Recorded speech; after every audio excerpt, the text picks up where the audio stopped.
Hollywood, brilliant tinsel city of lights and fantasy. Hollywood, glorified, glittering, fascinating, fabulous, mythical kingdom. Hollywood, the glamour capital of the world. Hollywood reaches far, carrying its cargo of dreams to almost every city and village in America. To these people, to you and to me, the motion pictures bring magic. Yet the motion pictures today are learning to put more than romance upon the screen. A new era in motion pictures has been born. The movies have been given a college education. Now the camera is seeing things for science, with beauty, drama, and action played from a scenario written as only nature could write it. How do growing things grow? Perhaps this same question has bothered you when your nice, clean lawn has overnight become a playground for dandelions. A special type of motion picture called time-lapse photography shows you, perhaps a little late, what happened to your front yard. To photograph the growth of a dandelion, this time-lapse camera, unlike ordinary movie cameras, takes separate pictures at long intervals. Speeded up on the screen, the gradual changes take place in a few seconds as we watch the life of the golden but pesky dandelion. The long time lapse between pictures emphasizes the gradual changes so that we may more easily see the difference between stages in the growth. Here, in time-lapse photography, are two roses. The smaller plant is growing in normal soil. The larger has been given special nourishment. This comparison, made possible by technical photography, has been invaluable to the science of growing things. Just as it can photograph things too slow to watch, the scientific motion picture camera can also help us see things that happen too fast for our eyes to follow. Like our eyes, the ordinary camera misses a lot when the action is fast.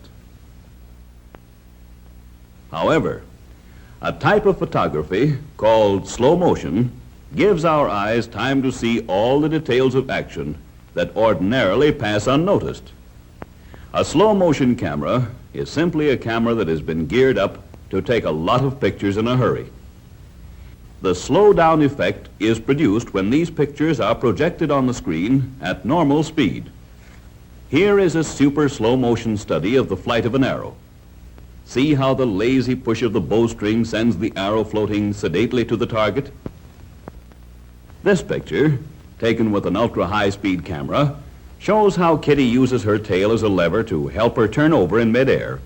And that's why cats always land on their feet and come up smiling. Or do they? Watch it again. This ability of the scientific slow-motion camera to reveal details of lightning-quick motion is of tremendous importance in modern industrial research. Scientists and engineers in industry have been quick to make use of this marvelous new tool.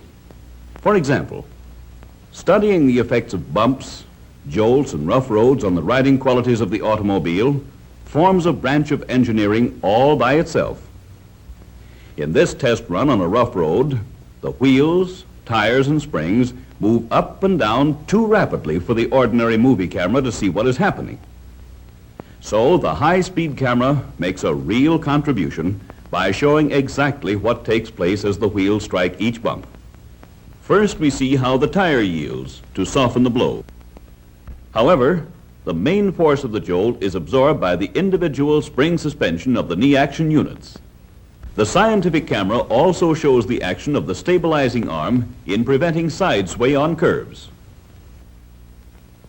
Now we're going to see something that doesn't happen every day on the road. These bumps are spaced to give a real beating to the wheels, and the purpose of the test is to see what happens to the front and rear ends of the car. Here is the way you would see the test. And now, here is the slow motion study made by the camera of science. In such a picture, the engineers could see that the pitching motion had been balanced out so that the car rides on an even keel. The reason for this shows up if we magnify the movement of the front wheels and then compare their action side by side with a magnified picture of the rear wheels on the same bumps as the car drives at high speed over the test road. During the course of their college career, the movies have learned another startling trick.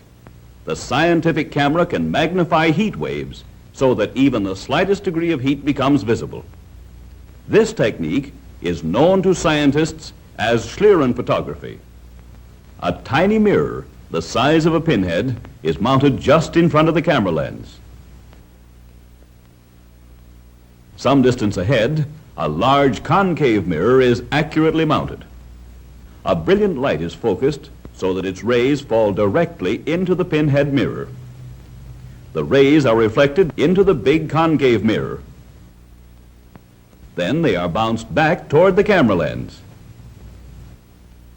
As these light rays travel back and forth, they are bent and distorted by any waves in the air. The bending produces a wavy image on the motion picture film. In this magic Schlieren photography, heat takes on a flame-like appearance. Notice the actual flame at the center, surrounded by heat waves. Rubbing two sticks together in Schlieren photography gives encouragement to Boy Scouts, Girl Scouts, and general out-of-doors people who feel that it is possible to start a fire that way. The violent rubbing or friction generates heat, and where there's enough heat, who knows? Someday there may be fire. The photography of heat has a very practical use in the perfection of modern hydraulic brakes. In an automobile brake, a great deal of heat is generated by friction each time the lining is forced against the drum to stop the wheel. Schlieren photography shows how cooling fins and ridges on the outside of the drum carry the heat away as rapidly as it is developed. In spite of its lofty college education and its practical engineering uses, the scientific camera has time for some amusing and human experiments. And here, for the first time on the screen, is the warmth of a handshake. On the other hand, there's the well-known fishy or charm-to-meet-you clasp. Now let's try a little Schlieren photography to see if there really is any warmth in a warm greeting. Well, for once, Cupid seems to agree with science. My, ain't science wonderful?